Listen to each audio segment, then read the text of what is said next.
Hi, folks, and welcome to Midweek Bible Study. I'm glad you're with us tonight. Before we get into our study, I want to take just a moment and remind us about this coming Sunday night, August 23rd. We'll have our children's worship at 5 p.m. in the auditorium. I want to invite all of our families, as well as anyone else that's interested that have children ages 2 years old up to 5th grade. Join us for a Bible telling story, for some application, as well as for some activities and some crafts that will be sent home with each family to enjoy and to do together. The first week, a couple of weeks ago, was wonderful, and we hope that you'll join us for this one as well. Also, last week, we had a great turnout for our parking lot Devo. Be on the lookout for some more events like that in the future as we try to find ways to get us together safely, but to also be in each other's presence, to lift each other up, and to be an encouragement. Thanks for being with us tonight. Dr. BRannan is picking up where he left off in Matthew chapter 5 as we continue in our study of the Sermon on the Mount. Go ahead and grab a Bible, something to take some notes with, and let's get started.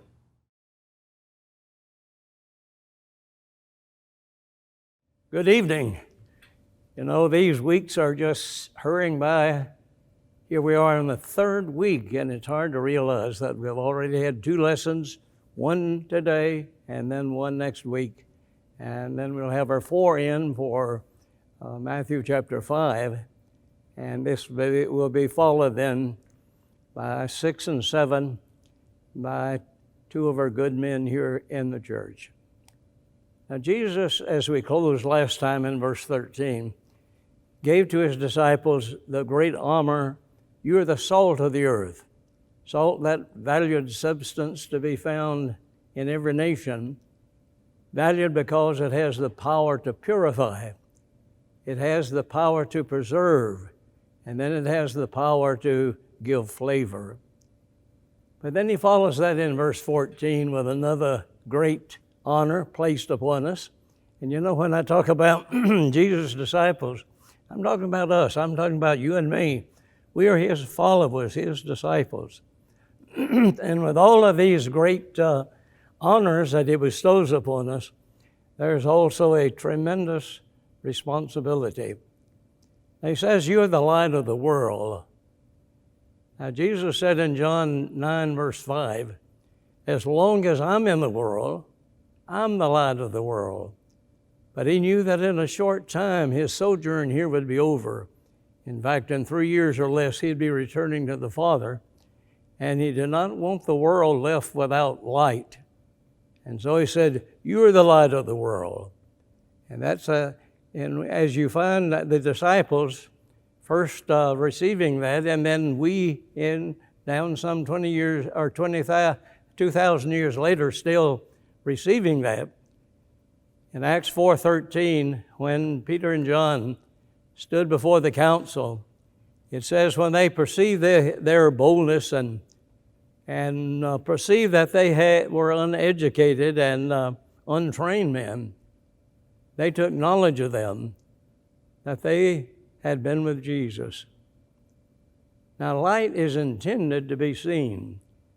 Jesus said, a city set on a hill cannot be hidden. Maybe, as some have suggested, that he was gesturing up to the northwest, where was the little town of Saphid built upon a mountain, and in the night, the lights from Saphid would shine down to Capernaum and Sea of Galilee. But you're the light of the world, and a city set on a hill cannot be hidden.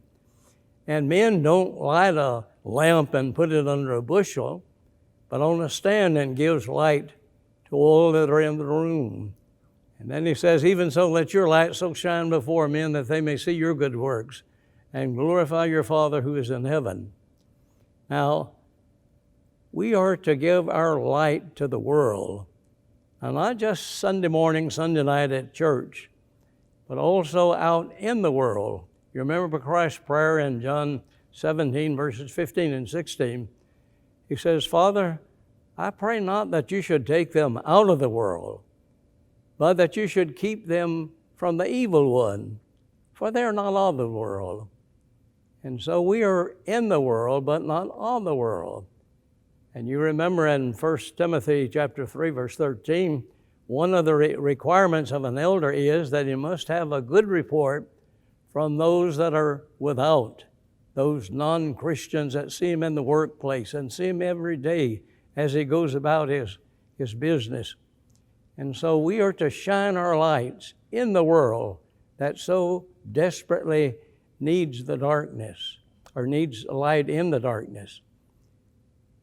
You know, light is a wonderful thing, and our light, remember, does not originate with us, but is a reflected light. Now, two things can keep us from having the light reflected that the world needs. And one of these is if we allow our reflector to become rusty or dirty or dingy, and this blots out the light. You know, it's hard to separate the message from the messenger. And when we say we are Christians and we follow Christ, well, then people are looking at us. There's an English preacher that said out of 100 people, 1 will read the Bible and 99 will read our lives. So you say you're a Christian? Yes. Well, let me see how a follower of Christ would act. And if we are reflecting the light of Christ as we ought, with a clean life to go with it, then we'll find that they will be led to Christ as they follow us. Then also a second thing that will keep us from reflecting as we ought is if our reflector gets away from the light and we no longer are looking to the source of the light.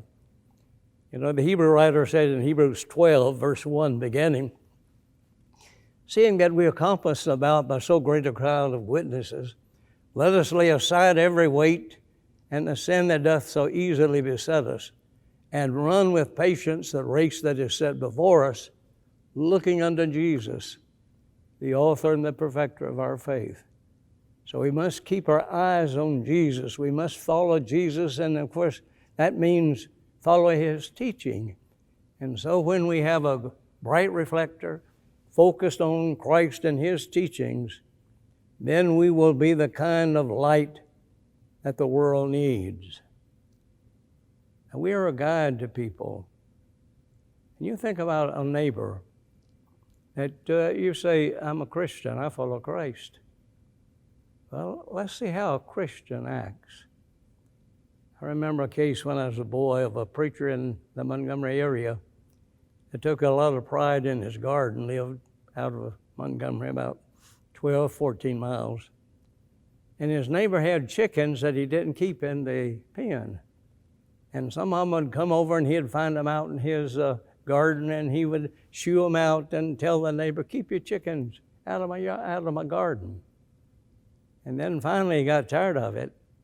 And one day he went out, caught 6 of them, wrung their necks, hung them on the fence as an object lesson.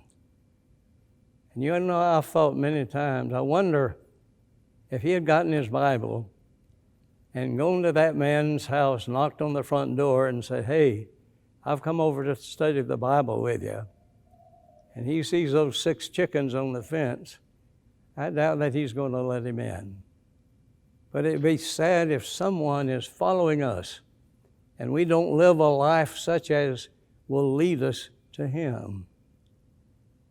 About a number of years ago, 40 or so years ago, I went with some 5 friends out to Montana on an elk hunt. And the outfitter had his ranch about 40 miles north of Yellowstone National Park. So we were able in our SUV or in our motorhome to be able to go up to about the 4,000-foot level where his ranch was. Getting late in the day, we spent the night. Next morning, got up early and mounted horses and rode another 3,000 miles up a rocky, narrow trail to the camp.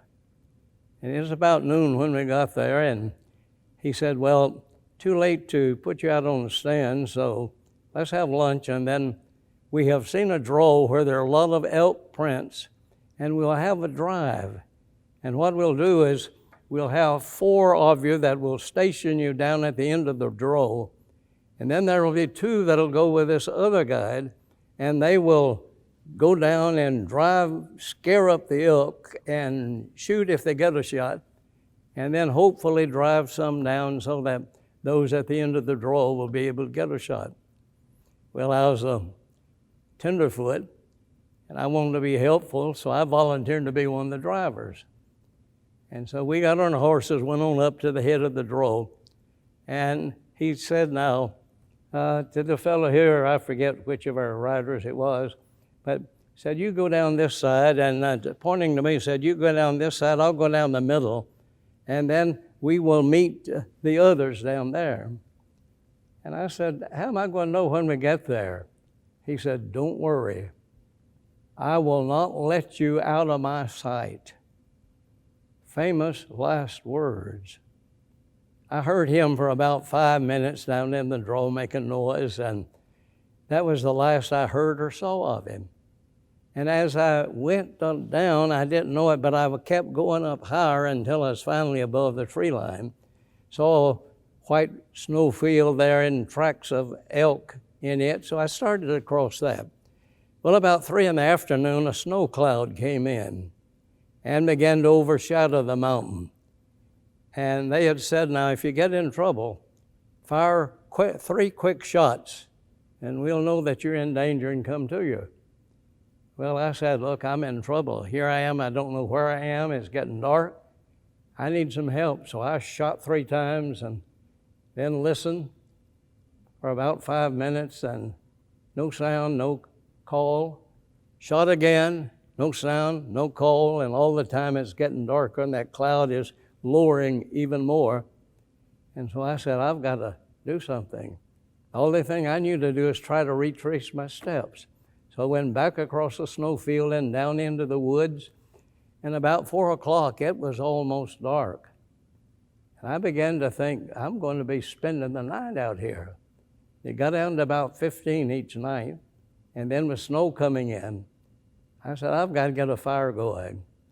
And there are a lot of aspen wood around that burns almost like tinder, so I got me some pieces of that and cleared out a space, and then whittled off some shavings and started a little fire, put sticks and then limbs and then finally logs on it, and had me a roaring fire going. And then gathered up a lot of wood to be able to feed the fire all night. Well, that fire got going good, and I heard someone say, hey, and it was my guide. He was going back to the horses. He heard the crackling of the fire and came up there. Well, we put out the fire, went back to the horses, rode back to the camp. Now, we were hunting for 5 days. I don't think you'd have to guess who was not my guide the rest of the hunt. I couldn't trust him. And I made sure from then on I had someone who knew the way back to the camp and that stayed within my earshot so I could get back to the camp. But how sad it would be for someone following us, and we claim that we are followers of Christ. And we are saying, as Paul said in 1 Corinthians 11:1, be ye imitators of me, as I also am of Christ. And they follow us and end up at the wrong place. I think about the awesome responsibility for a young couple as they have their first baby. And they hold that little 7-pound, 6-ounce bundle in their hands. And as they look into that innocent face, they realize that we, with the help of God, have created a life that never before existed, but now will never cease to exist. Because there's an immortal soul that's going to be alive forever and ever. And then as we look at the face of that little one, we say, what will he or she be? And then the answer comes back, what do you want him to be? What do you want her to be? And when we realize that as parents, we don't have the only opportunity to have an influence on that child, but we have the first, the closest, the longest, the greatest opportunity to influence the life of that child. I heard a story one time of a wiseacre, that there was a wise man that was supposed to be able to tell all things, and this fellow caught a little bird and he held it in his hand, and he said, I'm going to go to this wiseacre. I'll say, is the bird living or dead? If he says living, I'll squeeze him and drop him on the ground. If he says dead, I'll open my hand and it'll fly off. Well, he went up, posed the question to the wise man, who saw immediately what was on his mind. And as he looked at him, he said 3 words: as you will. And to think of, here's a life that will go as you will. So what a wonderful thing light is. You know, you've heard me say a lot about Brother Gus Nichols, a gospel preacher of the last generation, been dead now 35 years. He told me this story one time. He said that he had always said that it'd take 13 men to get him in the mine. He was over in Walker County, a lot of coal mining there. He said that's a judge and 12 men on a jury. But he and Matilda farmed when they first married, and one year they had absolute crop failure. Then a tornado came through and blew a lot of trees into their field, and then added to that, a hard winter came. One morning he saw Matilda going down to the barn to milk the cow. They didn't have enough money to supply her with overshoes. And so she had taken 2 guiana sacks and tied one around each foot and then pinned a nail through it. And he said, when I saw her trudging through that snow, I said, I'm going to the mines. And he got a job in the mines, and then he told this harrowing story. He said down to the area where he worked was about 1/4 mile beneath the earth. They'd get on the elevator and go down, and he went down to his floor, and then there they had a main tunnel with a little electric train that would take the men to their various working tunnels, and then would also bring back the coal. And he said going down that main tunnel was a string of 60-watt bulb lights. And when they got to his place, he was actually 1 floor below, and they had a trap door there. And then he went into a totally dark tunnel. Now these men had carbide lights on their caps. And he got down, and as he walked back, there were a lot of crossways, and some of them went to dugout areas, and others would go to an air shaft or a water drainage shaft. Some of those just go down, and suddenly you fall off of a cliff in the darkness. But he made all of his turns correctly, had done that many times, going down.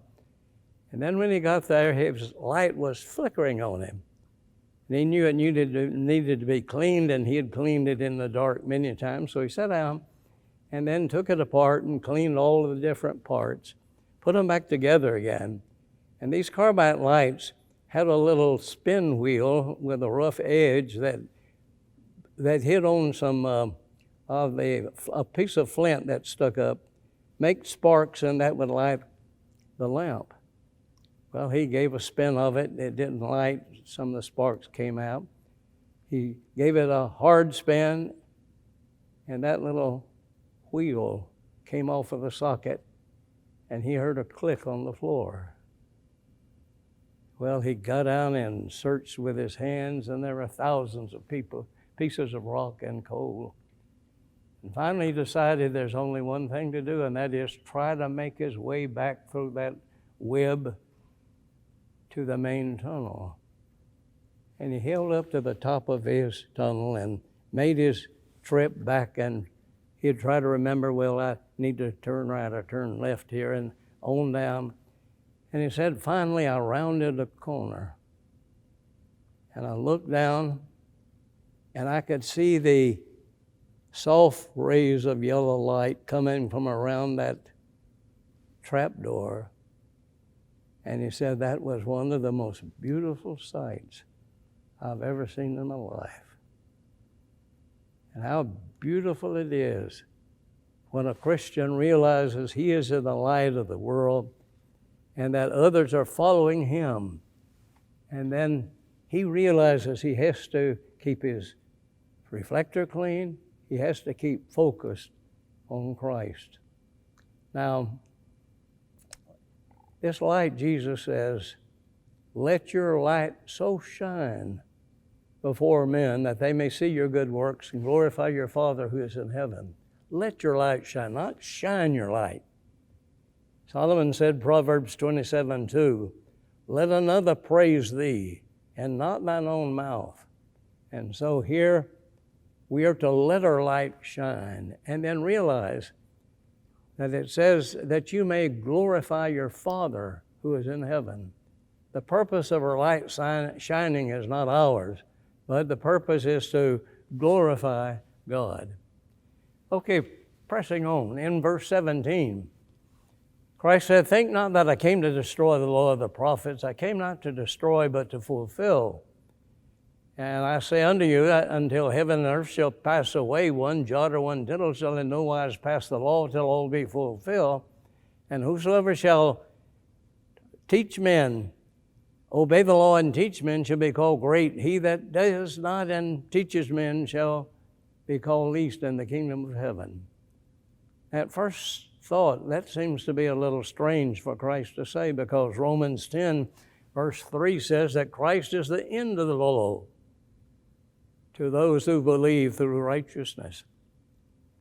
Well, you've got to remember that in those days there were 4 laws that the Jews referred to. There were the 10 Commandments, there was the Pentateuch, first 5 books of the Old Testament, and then when coupled with the prophets and the Psalms, covered the whole canon when you talked about the law, the prophet, and the Psalms. But there was a 4th use, and this was the one most commonly used, and that was their oral law or their traditions. Now, they said that when Moses gave the law on Mount Sinai, he just gave the broad pattern that was written down. But orally, he gave the various specifics of the law. Well, now the law said, for example, in Leviticus 20, said, 6 days shall you work, on the 7th day is the day of rest. And do no servile work on the Sabbath day.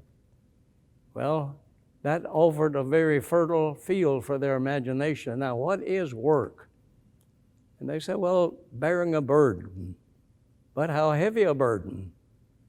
One rabbi said, anything that weighs more than a dried fig. Another said, anything more than a mouthful of water. Another said, anything more than the ink that would be required to make 2 Hebrew letters. And so it went.